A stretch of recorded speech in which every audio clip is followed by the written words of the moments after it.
Thiruvananthapuram മേയറും KSRTC ഡ്രൈവറും തമ്മിലെ തർക്കം നഗരസഭയ്ക്കുള്ളിലേക്കും കൗൺസിൽ യോഗത്തിൽ ബിജെപി അംഗങ്ങൾ വിഷയമുന്നയിച്ചു. വിഷയമുന്നയിച്ച ബിജെപി അംഗങ്ങളെ ഭരണപക്ഷ അംഗങ്ങൾ തടയാൻ ശ്രമിച്ചതോടെ വാക്പോര് രൂക്ഷമായി.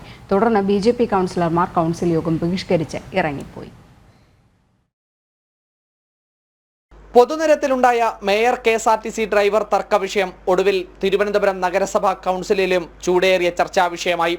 സാധാരണ കൗൺസിൽ യോഗത്തിൽ വിഷയമുന്നയിച്ച അസാധാരണ നീക്കം നടത്തിയത് പ്രതിപക്ഷത്തെ ബിജെപി കൗൺസിലർമാരാണ്. ഭരണപക്ഷവും വിഷയം ഏറ്റുപിടിച്ചതോടെ ചേരിതിരിഞ്ഞ വാക്കേറ്റമായി.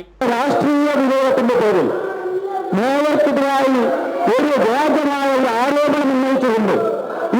പ്രതിപക്ഷത്തെ സംസാരിക്കാൻ അനുവദിക്കാതെ ഭരണപക്ഷ കൗൺസിലർമാരും നിലകൊണ്ടു.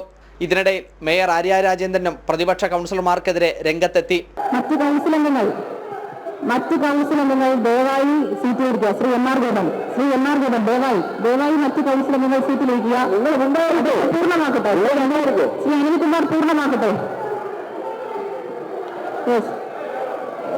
ബഹുമാനീയ ചെയർമാൻ അദ്ദേഹം ഒരു നിമിഷം അദ്ദേഹം പൂർണ്ണമാക്കട്ടെ. അതെ, മറ്റ് കൗൺസിൽ അംഗങ്ങൾ ദയവായി സീറ്റിലിരിക്കുക. ശ്രീ അനിൽകുമാറിന് സംസാരിക്കാനുള്ള സമയമാണ്. അദ്ദേഹം അത് സംസാരിക്കട്ടെ. ഇതിനിടെ കൗൺസിൽ ഹാളിലെ മൈക്ക് ഓഫ് ചെയ്തതോടെ ബിജെപി കൗൺസിലർമാർ മുദ്രാവാക്യം വിളിയോടെ കൗൺസിൽ ഹാളിന് പുറത്തേക്കിറങ്ങി നഗരസഭാ കവാടത്തിന് മുന്നിൽ പ്രതിഷേധിച്ചു. മേയർ തൽസ്ഥാനത്ത് നിന്ന് മാറി നിൽക്കണമെന്ന് ബിജെപി ആവശ്യപ്പെട്ടു. നയിക്കുന്ന ഒരു നഗരസഭയെ ഭരിക്കുന്ന അല്ലെങ്കിൽ ഒരു എംഎൽഎയും മേയറും കൂടി ഒരു ഗുണ്ട പോലെ നഗരത്തിലെ ഒരു കെഎസ്ആർടിസിയുടെ ബസ്സിനെ തടഞ്ഞിട്ടുകൊണ്ട് ഇത്തരത്തിലൊരു നീചമായ പ്രവൃത്തി ചെയ്തത് ഈ നഗരസഭയ്ക്ക് അപമാനമാണ്. മേയർ ഇത്തരം നീചമായ പ്രവൃത്തി തുടർച്ചയായിട്ടുള്ള പ്രവൃത്തി ചെയ്തുകൊണ്ടിരിക്കുകയാണ്. മേയറുടെ രാജി എന്നുള്ള നിലയ്ക്കല്ല, അപമാനമാണ്. നഗരത്തിലെ 10 ലക്ഷത്തോളം വരുന്ന ജനങ്ങൾക്ക് അപമാനമായിട്ടുള്ള ഇത്തരം മേയർ ഈ സ്ഥാനത്ത് നിന്ന് ഒഴിയണം എന്നാണ് ഞങ്ങൾ ആവശ്യപ്പെടുന്നത്. വൈകാരികമായിരുന്നു മേയറുടെ വിശദീകരണം. താനും സഹോദരനും ഒരുമിച്ചുള്ള ചിത്രത്തിന് കീഴിൽ അസഭ്യ കമന്റുകൾ നിറഞ്ഞിട്ടും ആരും പ്രതികരിച്ചില്ല.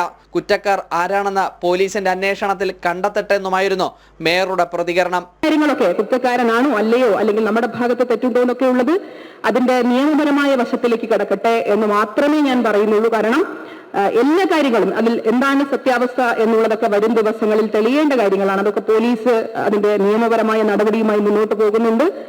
തർക്കവിഷയം നഗരസഭയ്ക്കുള്ളിൽ കൂടി കടന്നതോടെ വരും ദിവസങ്ങളിൽ നഗരസഭ സമര കവാടമായി മാറുമെന്നുള്ള കാര്യം ഉറപ്പായി. ജനം, തിരുവനന്തപുരം.